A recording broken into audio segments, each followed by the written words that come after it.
So we'll finish with a quick rapid fire series of questions, starting with best Judas Priest album. I'd say Killing Machine, Hellbent for Okay. Leather. Yeah.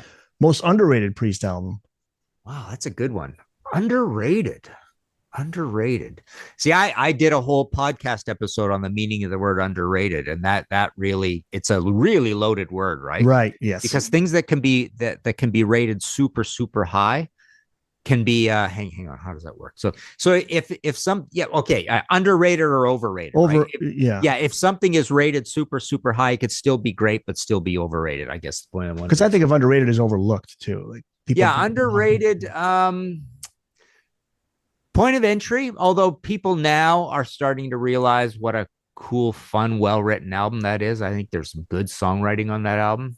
Yeah, that's one where I could Okay. see that argument. That all I could almost see that argument of Charlie and Marty applying even more on Point of Entry. So that's underrated to me. Rock and roll is underrated. I think that's just gotten a bad rap over the years, and it's really good, especially for, like I say, being a baby band on no budget. I think it's underrated. What else is underrated? I think Redeemer of Souls over the years is going to be seen to be an underrated album because it is a little out there. It's a little bit different. So Would there you you say go. Turbo is underrated? Turbo underrated. Got some good songs Yeah, on it, so you're people right. I mean, shouldn't. it is quite reviled. So for that reason, it's underrated. I don't think it's a super amazing album. But I also, the problem I guess in me overlooking that as underrated is I see too many people loving it to death. So it's starting to be rated a little too high almost. Okay. Well, that's where I was going Yeah. to go. Most overrated Priest album. What do you think? Turbo? Overrated. Screaming for Vengeance. Yeah. I think that's overrated the same way that Number of the Beast is overrated because it's rated so highly. And people, when you drill down, there's some slightly dodgy material on it. What else? Painkiller, I think, is overrated. Because that is rated super super high, and I think, like I say, I think the lyrics are just juvenile on it, and I can't unsee the lyrics. So yeah, there's two good ones. All right. How about we didn't talk album covers? Best Priest album cover. Boy, Sad Wings of Destiny is amazing. Killing Machine is amazing. After that, they get pretty metal. They get pretty straightforward and metal and illustrated. So I think you lose the art. You lose I mean, Point of Entry is kind of artistic, but I think you lose the art forevermore. Once Priest becomes mortals, that's what happens, right? Priests are immortal to me. They're like gods. They're like geniuses up until Killing Machine. And once they become mortal, their album covers also become mortal. So yeah, I would say you know what? I'm going to go Killing Machine even over Sad Wings because Sad Wings is a little too on the nose. I mean, hey, this is a beautifully illustrated classic symbolist kind of painting. But Killing Machine is really kind of artistic and cool and really makes an impact.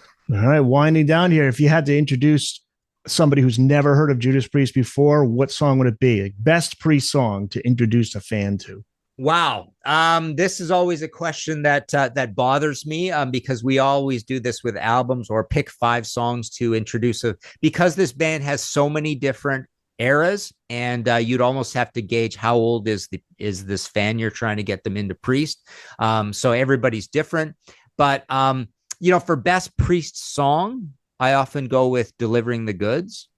But best song to introduce a fan to, let's just say it's a 22-year-old fan. Say you're trying to spoon feed metal to a kid that's into hip hop, say, right? Yeah. You want to get it, you want to corrupt him into being a metalhead. You'd have to go with something newer and shinier, right?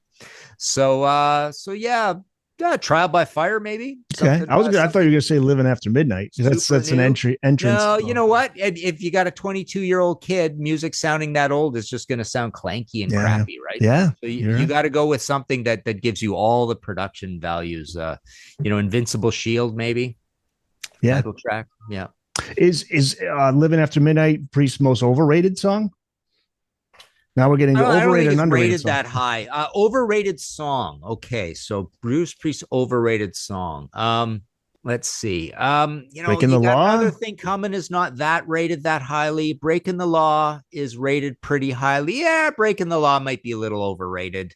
What I else is think Beavis and okay? Butthead made I that got it. song famous. Painkiller. The song Painkiller. Okay. Painkiller is the most overrated Priest song. All right. And then finally, most underrated Priest song. What do you think it is?